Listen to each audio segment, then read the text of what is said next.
Life Transitions Radio Talk Show with yours truly, Coach Latoya, here on WDRB Media, the voice of the community. Happy Saturday, all of you. I hope you're having a wonderful, wonderful weekend. Thank you for tuning in to all of our shows, the past shows at least. Again, if you have missed any shows, two ways you can find them. You can go on YouTube. Transition Coach is the channel, or you can also search Life Transitions episodes, and you'll see episodes there. Also, if you go to 7steptransition.com, under Transition Radio, you will find some past episodes there. So if you've missed any of them, guys, go back. Take a listen. We've had some phenomenal guests come on to the show, and definitely sharing their personal transitions, talking through how they have, been able to get through some challenging and adversities in life. So definitely want to encourage you to do that. A couple weeks ago, we also talked about some summer goals. We talked about mental fitness. And so I just want to encourage you that listening to that show, for the folks that actually set those goals, I want to keep encouraging you to push towards those things. Remember, we're trying to make a change before September, before the fall gets here. We want to make a change. So just be consistent in your goals. Find your why again, right? Figure out what that is. Tap into those, mental fitness saboteurs and understand where those things are coming from. So if you missed that show, go back and listen to that one as well. That's our mental fitness show, where we took a deep dive into saboteurs and understanding those negative things that occupy our minds. Okay, we all have them. Okay, so go back, take a listen, set some goals for yourself, and we'll definitely connect again sometime in the fall.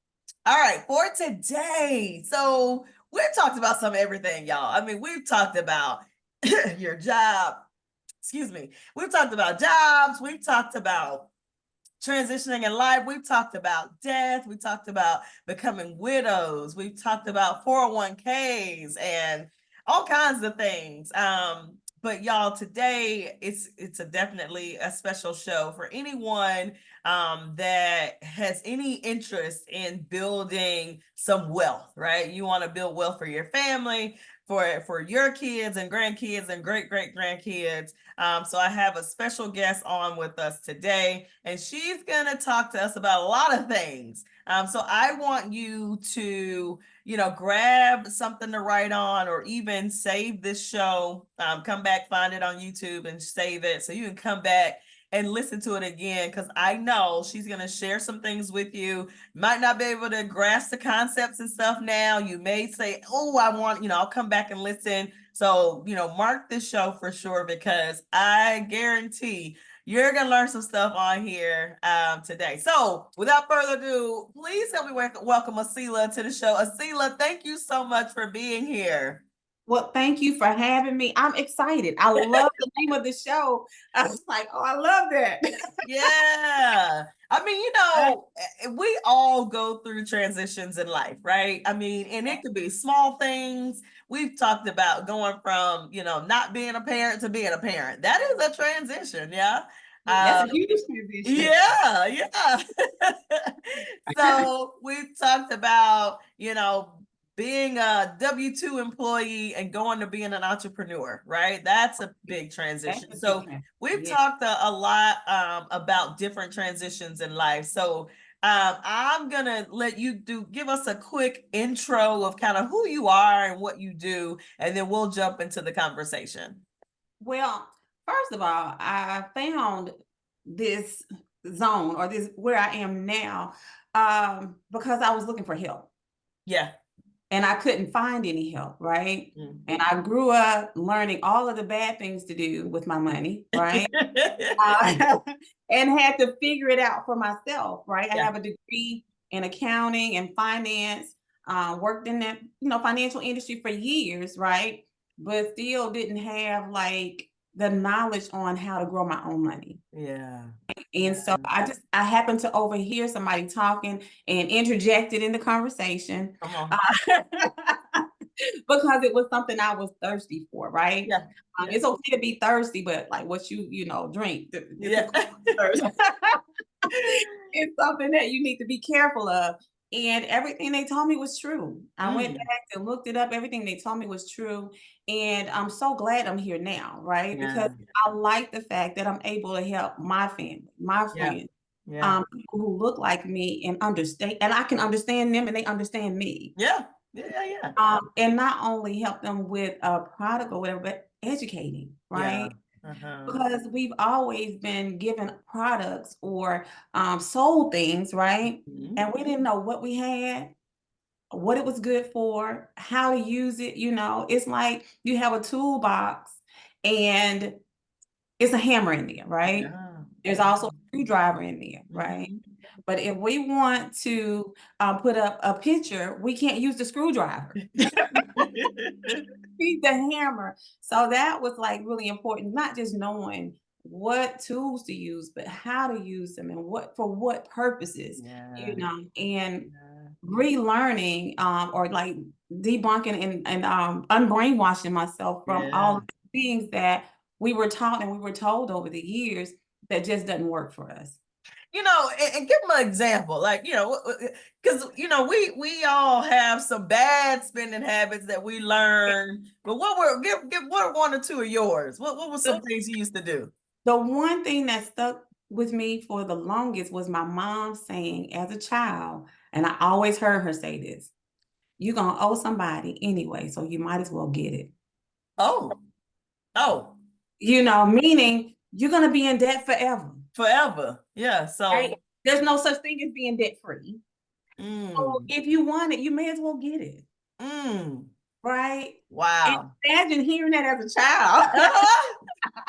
Growing up, you thinking like, well, if I'm gonna owe somebody, I may as well get it. She said, you go to work every day and just make sure you pay your bills. But if you want to get it, no thought to how much of my check am I gonna give away? Exactly. Whole check going to pay all your bills. Your whole check going to everybody else, know. No, pay yourself first.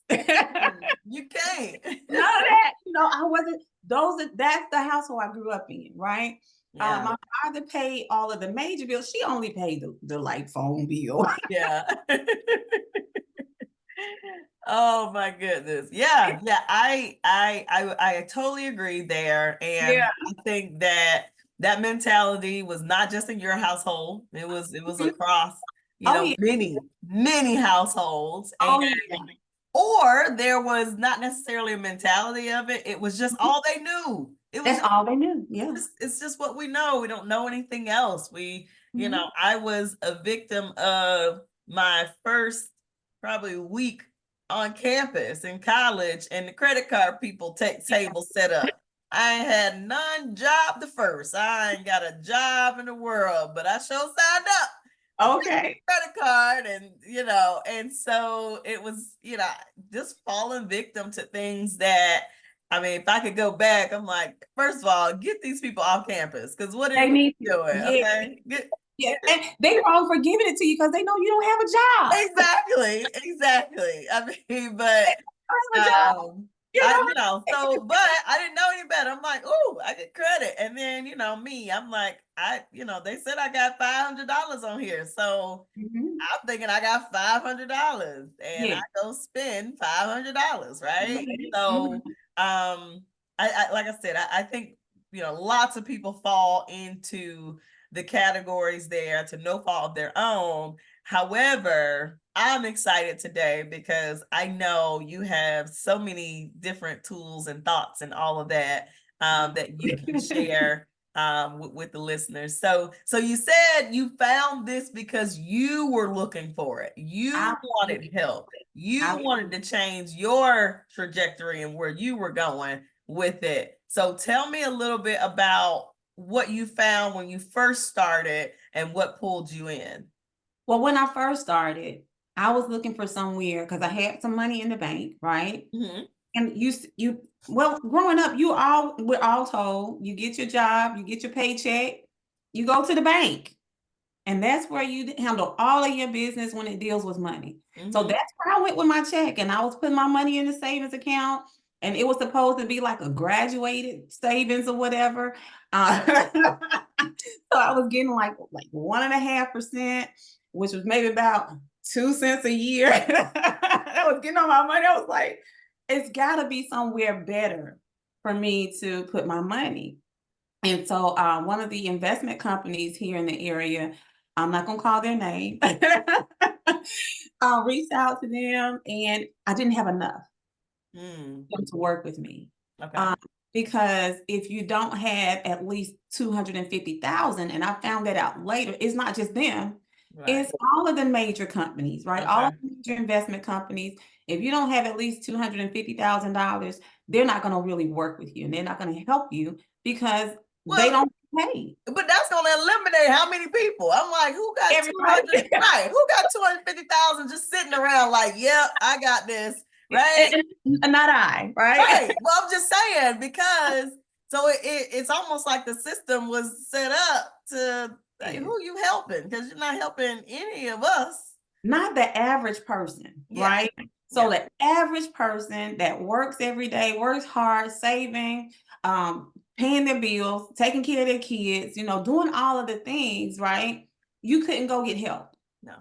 And I was told that I should just go to one of the colleges and take a investment class. And I was like, I have a whole degree. Wow. But it does not make a difference when you get on the computer and you're looking up stuff and you can't really understand the logic behind what this is and what that is, right? And you don't know where to put your money. And so I feel like a lot of us, right, myself included, I was afraid to go out and just invest in something because I didn't understand it.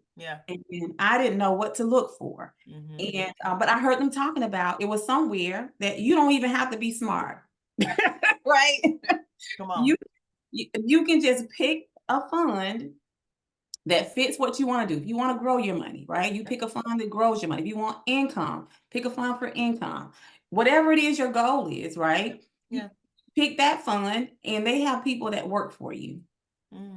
And I didn't need to have $250,000 to grow my money. I could put my 10, 15,000, but it was between 10 and 15,000. I can't remember now, that I had in my savings account that I wanted to move and put somewhere else. And I keep with like a couple $1,000 just for emergency stuff on hand, right? I could put that over there. It didn't have to be a retirement account, right? I could put it there and it could grow over time, and they would send me a little statements, let me know how much interest I earn each year. And I filed it on my taxes. When I get the money out, I didn't have to worry about paying taxes on it. I didn't have to worry about a penalty or anything like that. And I was like, wait a minute. So one of the companies they told me to look up, I looked that company up. It was real company. It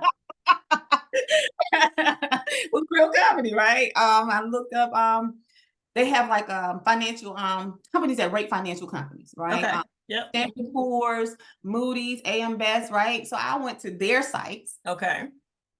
Company, right? Instead of me just Googling, because when you Google, you get information on everybody, right? Everybody, got something to say. Everybody got something to say, but don't nobody know anything, right? And I'm using English, I'm sorry, but nobody knows anything for real, but everybody has something to say. So I went to look at one of those. I knew that they existed because of my degree, right? So more than some people would know, right? And I was like, these are all real legit companies. But if I went to those companies myself, I couldn't put my own money there and get help, right? So they were able to help me. And that was the thing that I was like, you know what? I want to be able to help other people too. Right? Because everybody in my family, because I have the degrees I have, comes to me and asks me about money. Right? My mom gave me that wrong thing about get what you want, right? You got to pay somebody anyway. So I found myself in a lot of debt early, right? Didn't like how that felt. So I had to work my way out of that debt, right? And then like my friends saw me get out of debt. My friends saw me saving money, right? And so everybody was like, well, how do we do this? right? I always had a friend that sat down with you with a calculator and a calendar. And we need to plot this thing out because I'm going on a trip, and if you don't have your money, I'm going without you. Yeah, I know that's right. I'll go by myself. I'll go by myself, right? So Right. I did those kind of things. And so like not being able to share and help them, right, was something I was like, oh wow. Or not, well, not being able, not but being able to share and help them. Right. Being able to Oh, help them. Yeah. right. Because the other way I wouldn't be able to, like you said, it canceled out majority of the people that I knew and I loved and cared about. Like, but that was the thing for me, right? Them sharing those accounts with me and linking me up so that I was able to put my money there and grow it, right? Yeah. And it works just like they said it would. Not my money there. Like, oh wait, it actually okay. Okay. But not actually just putting it there, but showing me the information on it and letting me learn more about how the inner workings go, right? Yeah. And then I found out more. The longer I stayed in this business, the more I found out, right? The more I found out we do also help people get out of debt. That's a major thing, right? So when I help myself get out of debt, out of my mom told me you can get what you want, I did it the hard way. I did it the hard way, right? You know, you pay extra all the time, and I was giving everything to the creditors, everything, right? Because I wanted to hurry up and get out of debt. And then as soon as I got out of debt, as soon as I paid everybody else off, right, I had something come up. And I had to go back and get it back, get back in debt again. Oh, right? you had to use those. I had to go back and borrow some money because now I think it was my car, the motor went out on my car. The car paid for. Right. Everything is paid for, right? And so I had to choose between putting it on a credit card or getting a loan from the bank. And so the loan from the bank had a lower interest rate than the card. So I got the loan from the bank, and I'm like, oh, I got to start over paying this debt again. Right? Because I didn't have that mindset of paying myself first. Right. I didn't have the mindset of paying myself first before I pay everybody else. You know, and so that was one of the things, right? Paying yourself first, making sure you take care of you, right? Because we work hard. Do you work? Are you working for them, or are you working for yourself and your family? Exactly. Right. So after that experience, I gotta start really saving money. So that's why I had like a little lump sum when I ran into the company I work with now, to be able to put some money in that account. And I wanted it to grow. A lot of times, and I've heard these stories from people like, I have money in the bank, but it's not growing. So I just took money out. It was anyway, right? So we get disheartened, right? It's like because we feel like what we're doing is not working. And we just throw everything out and we give up, right? And it's because we're using the wrong tool, right? Banks are for bills. Say that again. Banks are for bills. The people you have to pay, right? You want to have your money in the bank that you're going to pay your bills with. That's going to make it easier for you to pay them, right? I don't believe paying anybody extra to pay them. Right. Right? I already owe you this. I'm not paying you an extra $5 for you to process my payment. Exactly. Okay. That kind of thing. Make it so that you're able to pay your bills in an easier way, right? The quickest, fastest way. And that's the bank. Okay. They're for commerce, right? They're there for business. Yep. They're not there to make money for you. Okay. So we're gonna use a bank to pay our bills, right? But then we're gonna use a broker to grow our money. Okay. All right now. Tell us more. Tell us more. Okay, so let me pause for a second before we go into the broker piece. So this is really for folks that have all their money in the bank.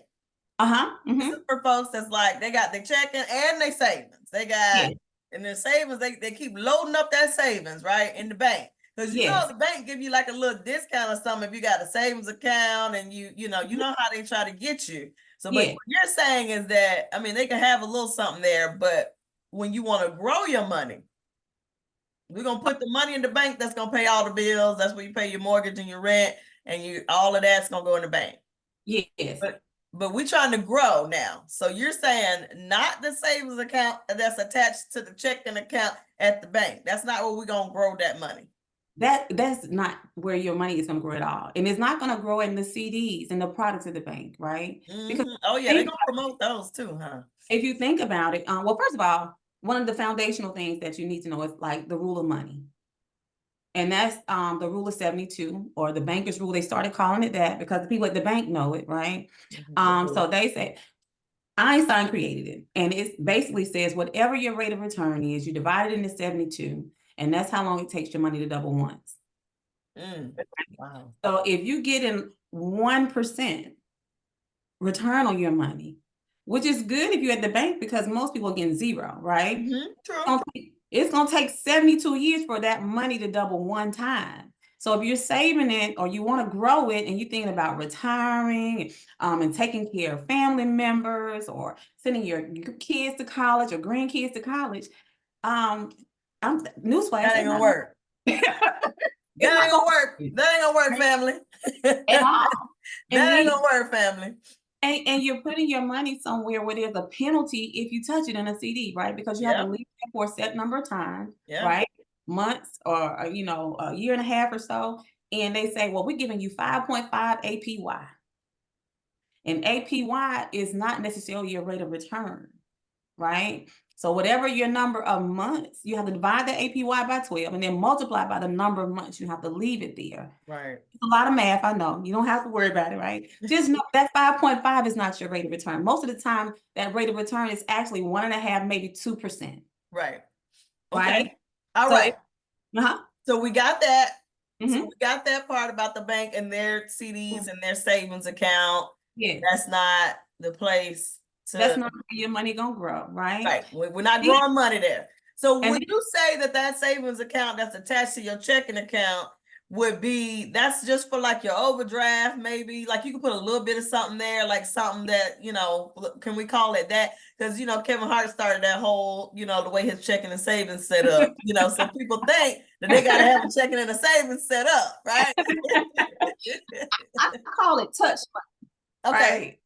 That's money that you need to touch, right? Okay. All right. In case something happens. So all right. We got touch money there, right? Okay. And that money that's money that you're going to use within a year. Maybe. That's a good idea. Okay. Or a year and a half or so, maybe 2 years, right? A lot of people think investing is a year. Investing is a lifetime, right? But your touch money is stuff that you're going to use within a year or a year and a half, maybe even 2 years. It could be a vacation you're planning for, right? It can be overdraft protection. It can be for, the kids got something going on and I need to touch this and I don't have it in my checking right now. So let me just move that over here. Got it. Okay. And I can replace it later. Yeah. Okay. I like that. The touch money. This is the money you could touch. This is that money. All right. All right. Yeah. So this is like your emergency. No, your emergency needs to go somewhere else. Uh-oh. Let me be quiet. Right? Go ahead. Because your touch money stuff you can touch right now, right? An emergency fund needs to be somewhere where it has to really be an emergency. Ooh. Okay. Tell me more. Right? It needs to be somewhere where it takes at least 24 to 48 hours before it hits your account. Oh, that's got to really be in the okay. So really it's not easily accessible. Not easily accessible. Oh, so it's got to really be an emergency for you. Really, it has to really be a valid emergency. You have to pay for it, right? Give us some examples of those. Where would you put this emergency money? And that would be with a broker. Okay, so let's go to brokers then. Okay, that would be with a broker. So your emergency money, you can grow that. Right? You can grow that as well. Okay. How fast do you want your emergency money to grow? Do you want it to grow every 72 years? Or every 5 to 10 years? Yeah, that's better. Right? You know what I'm saying? Okay. So let's go to the broker. We talked about the bank. Let's go to the broker then. So the bank actually goes to a broker with your money. Okay. Yeah. Right? Because your money is not sitting on a shelf. Right. Right, with your name. It's not a shelf with LaToya Counts with a little ribbon around it with on a stack of money, right? If you actually go to the bank to get your money, they're gonna write you a check. If it's a large enough amount, they're not gonna give you cash. They'll give you a check. So your money is at the broker, right? Okay. And those with like your major investment companies, right? and they have funds, the funds that they were talking about. It can be a money market fund that gives like interest every month that's added to it. It can be a dividend account for your emergency fund where it pays a dividend. Some pay monthly dividends, some pay quarterly, in addition to your appreciation, and not really aggressive. They're kind of middle of the road. Yeah. And you see those accounts double, well, have about on average between 9 and 10% return. Okay. Right? So if 9 goes into 72, it's 8 times. So you're looking at your money doubling like every 8 years. 8 years. Okay. Right? And that's a very middle of the road account, right? Yeah. Now, some people say the older you are, the less aggressive you should be, but I feel like I'm always aggressive. And that's just me and my personality, right? Everybody's a little bit different. If I'm gonna do it, I'm gonna do it. Hey, right. Right. But and I don't apply my feelings and what I want to other people, right? So I tell everybody, what is it that you want to do? Because at the end of the day, this is you that have to experience it and go through it, right? I'm just here to coach you through it. Right. But that broker has several different types of accounts where we will put emergency fund, right? Where we will put our long-term account, where we're going to put money for retirement, right? Because one of the scariest things for us as women is running out of money. Lord, yes. Okay. Because we live longer than me, right? Even if you're married, it's likely that you'll be here longer than your husband. You'll be here without his income, right? Yeah. Without him and without his income. And where do you get the extra money from? You know? Yeah. Okay. So we have to plan for that too. Yeah. We have to plan to be prepared to live alone, right? And have our income come in. My great aunt is 89. Okay. And she has money that comes in now to sustain her. She doesn't have to like ask anybody for help, right? But on the opposite end of that, one of the ladies that lived across the street from my mom, she became like my extended grandmother, and Miss Copeland is her name, and she passed away, but love her forever. She didn't get the same type of financial education that my aunt had. She didn't do the things that my aunt did, right? So her children had to pay her bills. Oh, wow. Yeah. Right? They purchased a home for her to live in. And each one of them put money into an account that would pay the mortgage and the utilities for her. Wow. Because Social Security was the only thing she had. Yeah. And even though she worked all of her life, her Social Security wasn't even $1,000 a month. So who can live off less than $1,000 a month? Right? So in that situation, so you have one that her kids had to step in to pay her bills and keep her, basically, until her death. And then you have an aunt that's 89 that nobody has to worry about. She's got it set up to where she still gets her monthly, like she's good, right? To this day, and she'll tell you, don't worry about me, baby. Yeah, I'm good. Right. And probably got some stuff that she can leave to, her family. Like, and she has no children. She was married for a very short period of time. And when I talked with her, it's been a little while ago, I was asking her what made her do the things that she did so she was financially secure. And she said, I knew nobody was coming to help me. She said, I knew I didn't have no husband. And I knew I didn't have no kids. I know y'all are kind of like my kids, because my dad is her actual, was her nephew. My father's passed as well. And my aunt were the only two niece and nephew that she had living before she passed away. But she said she knew no one was going to help. No one was coming to help, and she had to do it herself. Yeah. And then she said, I just knew I had to do it. Yeah. Because I was by myself. And she said, I've always been the type of person that didn't want to be a burden on anybody. Yeah. And she said she came in contact with some people who don't quite look like us, who were helpful to her and showed her the things to do and the things to put in place. told her about the brokerage accounts and that kind of thing. So, my next question was, well, why you ain't tell me? Hey, yeah, listen, we got to keep this information flowing, right? There should be no reason why people don't know about banks and brokerages, right? There's no reason why. So exactly. Listen, so we're going to take a quick break. Okay. But when we come back, we're gonna jump into what Aseelah calls 2053, or what's been coined 2053. And it is definitely something that you want to know about. You, even if you haven't heard about it yet, or if you have heard about it, you wanna definitely tune into this. So 2053, we'll dive into that when we come back. But thank you for at least taking us through the banks and brokerage and helping us understand where this vacation money is versus where that real emergency really is, because there's a difference, right, y'all? So family, we need to decipher between our touch money, for the next year or two, and then our real emergency money, not something you could just go get in 5 minutes, right? We want to be able to, there's going to be a process, right, to get that money. Make sure it's a real emergency. So, all right. So we will pick this conversation up right after the break, y'all.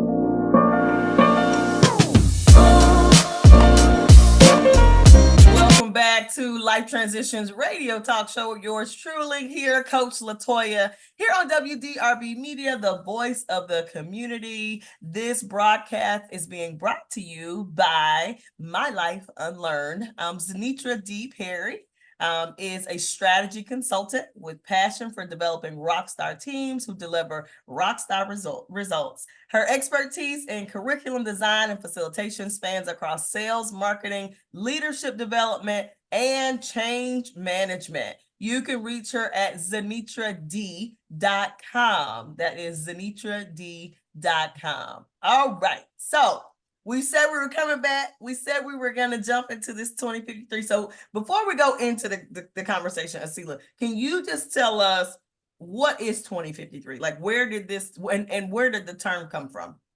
Well, it came from a study that was actually produced or disseminated in 2017. Okay. All right. So we're 7 years into this, right? A study came out and it projected that by 2053, African Americans as a whole would have a net worth of $0. Right? Not meaning that we won't have any income, but it will mean we won't own anything. Yeah. Right? Everything that we have coming in is going right back out.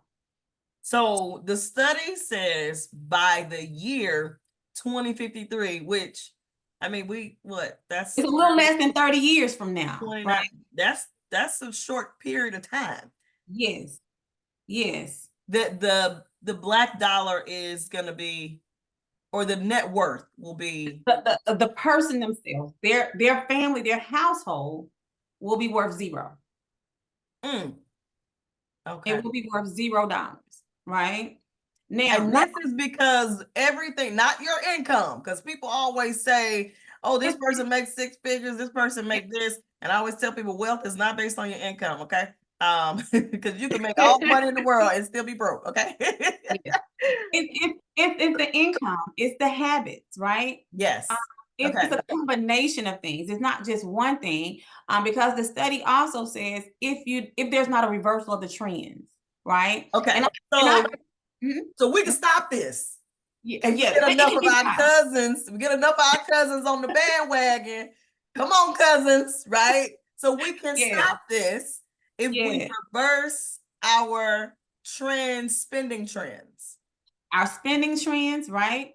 Our trends of a lot of debt, right? Our trends of not being properly insured, and not making enough income too, right? Because we will get on a job and we will accept a low pay, right? And I say accept it because I've had this mindset all my life, and I'm glad I had the grandparents I had. And I remember my grandfather saying, people complaining about the job not paying them, but they still there.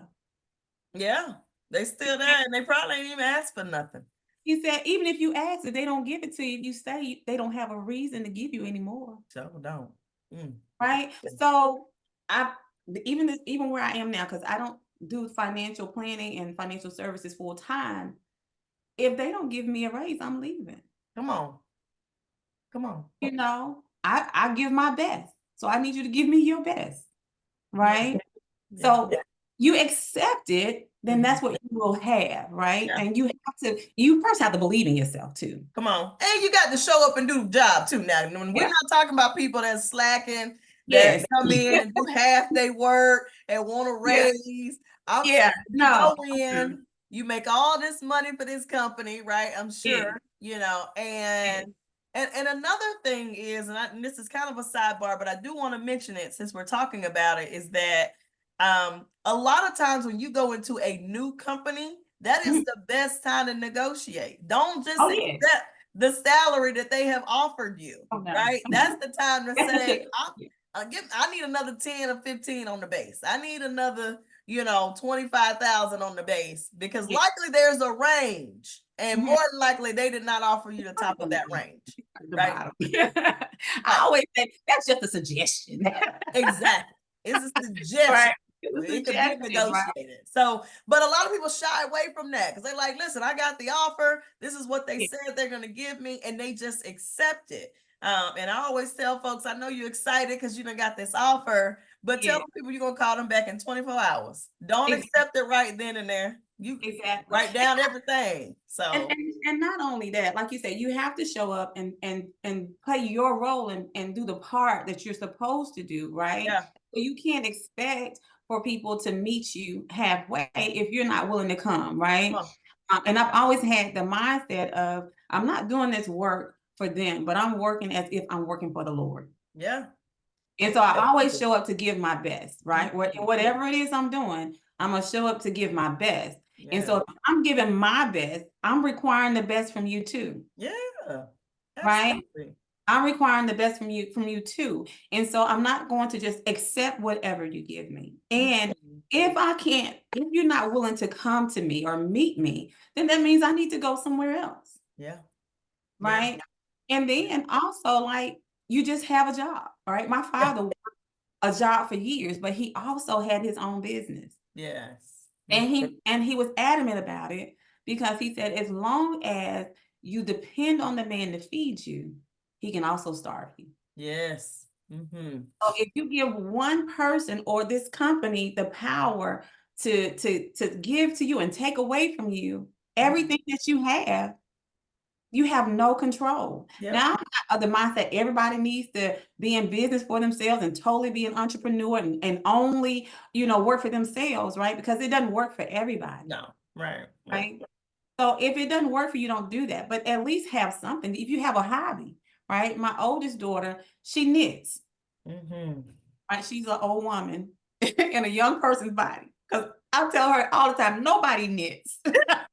But she does, okay? She knits, right? And she makes beautiful, like, blankets and stuff. Yeah. I was like, I know you don't want your own business, but open up an Etsy store. Yeah. Right? Yeah. So there's things that you can do that you do naturally, that you do fun, that you enjoy, that you can bring some additional income in. There you go. You're going to need it. Yeah. You're going to need it. So let's talk about reversing this trend, okay? Because we don't want 2053 to come to fruition, right? We don't want to. We're trying to put the pause button and the stop button on it. Come on. And that is to look at where you are today. Okay. That's number one. All right. If you're spending more than what you make, you'll have a net worth of zero before 2053. Wait, so you're telling me some of these people already at net worth of zero? They are negative, right? Some of these people already. All right. So look at y'all got some work. Y'all got some real work to do, okay? Because y'all already spending more than you make, and that's easy to do because some people have credit cards and they got all these department store cards and everything on credit. Everything on credit. And not only that, but they're not looking at it. Yeah. It is because it's in your face, right? Your check comes in direct deposit. You don't even have to go and sign and deposit in the bank. Everything is electronic. So it comes in electronically, it goes out electronically. Because I'm even on the auto pay, right? Yep. I believe in auto pay. I don't have to remember to pay these people. They about to call in my phone, right? But you still need to sit down and write it out. Okay. Make it real. Okay. Know what it is that you have coming in. All right. Know what you have going out. A lot of times I sit down with people, they don't even know how much their paycheck is. Because they don't even pay attention to. They don't pay attention to it. So you need to know what you're earning. How much income is coming into your house? And how much are you spending out on your regular expenses, like your roof over your head, like your mortgage, your utility, the necessary things, right? So knowing the percentage of that of your pay, right? So knowing how much you're actually bringing in. And how much is going out, right? On your necessary things, right? First of all, I always believe in paying yourself first. Even if I got to call and negotiate with somebody, I will set aside something for me. Because of the experience of paying everybody off. And I felt like I had worked for everybody but myself, right? And then I got to turn around and get back in debt. That was a horrible feeling because you were excited because I paid all this stuff off, but now I'm right back where I started from. So first of all, know what you have coming in. Set aside money for yourself and look at your expenses and what you have going out. Some of that stuff can be cut back. A lot of time, about majority, I will go out and venture to say at least about 95 to 99% of the people I sit down with, when we look at their household budget, the majority of their money is being spent on food. And it's being spent on eating out. Oh, yeah. Yeah, people love. But listen, Aseelah, I mean, we got to go to brunch. We got to catch up with the girlfriends. You know, it's new restaurants and stuff out. They got some good food. They got lamb chops. I'm like, that's like the main thing people serving these days. They got fish and grits and all of that. I'm like, Aseelah, you tell me we can't go to brunch. So what's most important to you? Oh, well. You know that, and that's the question, because if that's most important to you, that's the end of the conversation. Why you gotta do that? Okay. If that's what's most important to you, that's like I worked out with a trainer for a little over 2 years, right? And so I went from 280 pounds to like 170. Girl, right? Pounds. And I lost the majority of the weight in the first year. But if being overweight and taking high blood pressure medicine was more important to me, right? Then I would still be that 280-pound person today, right? And so it is in whatever area of life you're really looking at, right? So what's most important to you? Is it more important to you for you to go to brunch and spend all of your money and be depressed at the end of the day because now I'm worried about how I'm going to pay this bill, right? Or this person. I'm just saying, society, you get on social media, it's all about these experiences, and we're gonna this and that, and we got live music. And so what I'm saying is that, and I hear what you're saying is that if that's important to you, if you want to go to brunch and pay, spend $150 on brunch and get bottomless mimosas and all of that, that's what's important to you. That's what's important to you. And then not only that, I don't believe in creating a budget where you can't have any fun. Okay. So in moderation, let's say in moderation, and then budget and plan for it, right? Okay. I'm gonna go to brunch every weekend. Right? Because I can't afford to go to brunch every weekend. Right. The average person in America makes about $55,000 a year. Wow. Right? And according to inflation, they need to be making about $180,000 just to keep up with the necessities of life. So you need about 3 times that in order to just take care of the necessities. Wow. So that's why we have high debt now, right? Yeah. And all of those things, all of that plays into the trend. But if we're looking at what other people are doing, we don't know what these people are doing for real. Yeah, we really don't. That's true. Right? That's one thing. So we got to stop living in other people's reality and be our own reality. Yeah, that's true. So a lot of people look rich on Instagram, Aseelah. A lot of people look rich. They carry like Birkin bags and stuff. And then I find out that they renting an apartment. Like what? You don't own? Okay. Or they went and bought the Birkin and they took it back. Oh, right. Oh, right. Or they pulled up in a really nice, fancy Maserati car and it was a rental, right? That part. So, So a lot of that stuff isn't even true for real, yeah, but you gotta like realize what's important to you, first of all, right? okay. And then we gotta plan and we gotta budget for things, right? Okay. We can't do those things all of the time. But if you like to have brunch, then plan to have brunch and do it where it does not affect you in that way, right? Okay. Financially. Or do some different things like meal prep with your girlfriends, right? Yeah. Mm-hmm. Y'all, you can have brunch at your home and have music and create an ambiance at home, right? So find different things to do, right? I had to find different ways to be able to go out and enjoy because I don't eat meat or dairy, right? So a lot of the restaurants I go to, there is nothing there for me. Yeah, exactly. Yes. So my cousins were here this past weekend and they wanted to go to Olive Garden. Nothing at Olive Garden for me. I had tea. I ate before I went, and I was able to go and talk and laugh and enjoy everybody. Right. Okay. So just make those little changes, right? Yeah. Know what you have, how much coming in, how much going out, and creating a plan for your money is the first and most important thing. Okay. So then let's just recap for a little bit. Okay. So in order for us to truly, put a stop to 2053 and make sure that we don't see that, make sure that that's not the case. First, we need to know how much money we're actually bringing into the house, right? How much is that? Not how much you get paid, not how much the gross, like what is that net coming into the house? So knowing what that number is, right? So and you're encouraging us, we need to write that down. So write that number down. And then understanding how much we're spending. Yes. And being sure that we are not spending more than what we bring in. Exactly. Okay. So that's, and I know this sounds simple, but unfortunately, people don't know. I am a testament to people don't know how much they spending. Yes. So baby, when I tell you Amazon come around here and I'll be like, oh, I forgot I ordered it. I didn't even know. So I don't need it because I forgot. You forgot you had it, yes. I don't know what it is. Who knows what I ordered, right? You and a host of other people, right? I know I'm not the only one that's got Amazon, that's FedEx, whoever, because Shein and Fashion Nova, all them, got that good shipping. So if I understand, I'm gonna do good shipping. If I understand this, it is important to write that number down, y'all. Write down what goes out.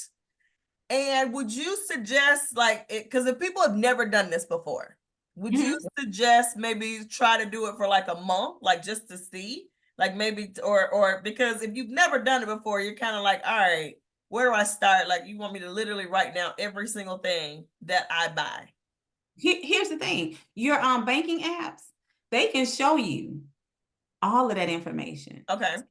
I bank with PNC, and I know all of the apps are pretty much standard. I know somebody who does Wells Fargo, someone else who does like a Max Federal Credit Union that's here, so that's a smaller institution, and somebody who's with Hope, which is a small credit union. So if all of our apps do the same thing, it can show you what comes in as income. It can show you what's coming out as expenses and what is being spent on based on where you swiping your cards and stuff. Okay.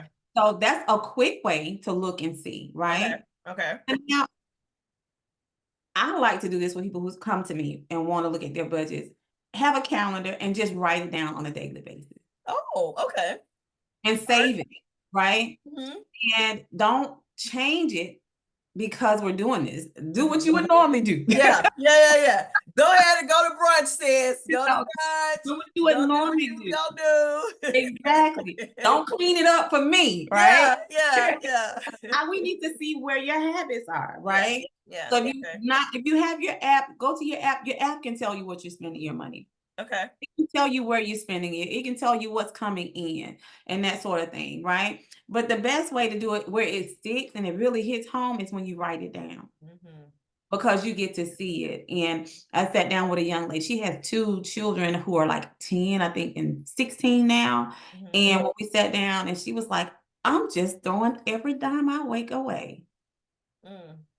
You know, because literally before the end of the month, she was like short. And then she was like, well, then she would go and get like a payday loan. Yeah. Right. And then, that's like interest on top of interest you're paying. I was gonna say, you get 500, you got to pay back like 800 or something like that. Those payday and loans in 2 weeks. yeah. So it's really not helpful because you're at all. spend some of your money that you could have kept. So But much. yeah, So those much. I don't recommend those. So, but sitting down and looking at this is why she makes a good income, right? She makes what most people would say, oh, she makes good money, right? But she's still doing this, faced with that because I'm just spending. Yeah. Right. Soon as it comes in, I don't even have a plan for it. One of the advisors that I listen to, I can't think of his name right now, but he says that if you don't make a plan for your money, if you don't tell your money what to do, then your money will tell you what to do. Ooh, say that again. Say it again. If you don't tell your money what to do, then your money will tell you what to do. It'll tell you what you're going to eat tonight. It'll tell you how well you'll sleep tonight. All right. So you have to have a plan for it. And I think it sticks better. We're in the computer age, so a lot of people use apps, and a lot of people like to type it on the computer. But when you sit down and you put pen to paper, it's something about it really like touching you. Yeah. To really see it, and you're writing it down, right? Also, not housing all of your money at the bank. Yeah, we got to get away from that. And having a strategy, right? Because most of the time we just start doing something, which is good because we're doing something. But if we don't have a goal, if we don't know where we're going, it's kind of like getting in your car and saying, I'm going to California. And I hadn't stopped to checking Waze or MapQuest or anything. Right. I'm just going. I'm just going. Just going. And so you end up lost, right? Yeah. Or you feel like I've done all of this for nothing, but you didn't start with a goal. Yeah. So how do you know where you're supposed to be? Right? So we have to have a goal.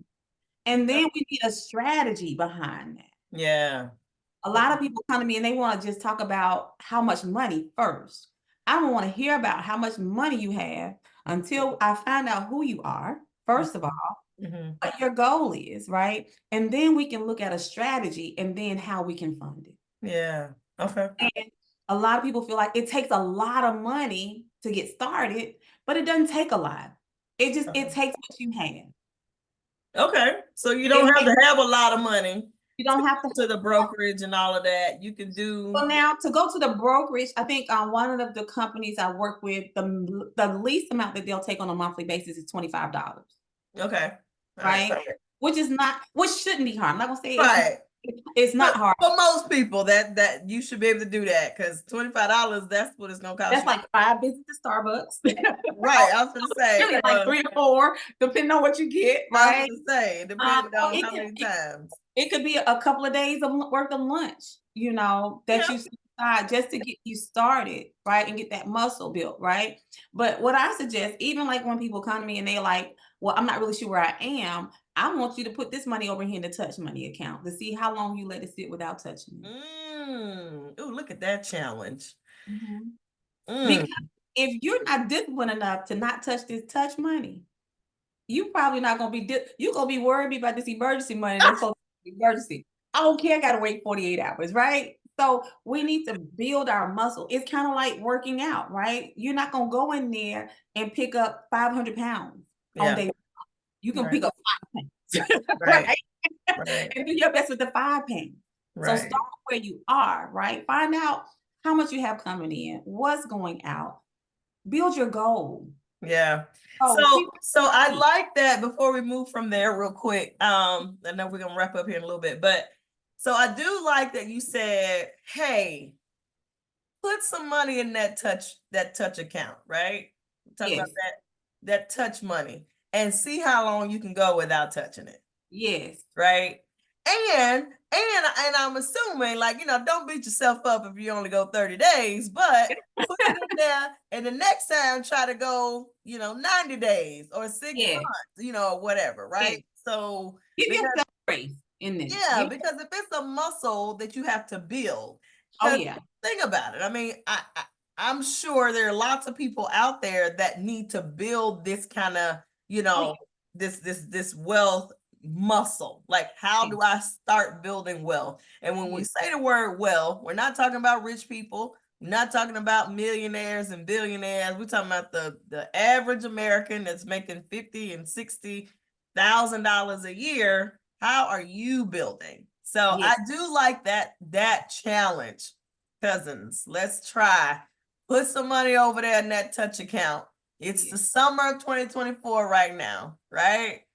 So let's put some money there and see, can we leave it there all year? Can we make it 6 months? Can we, cousins? Can we put, I mean, and maybe we'll put a lot of Aseelah, let's say if we put $250 in there, right?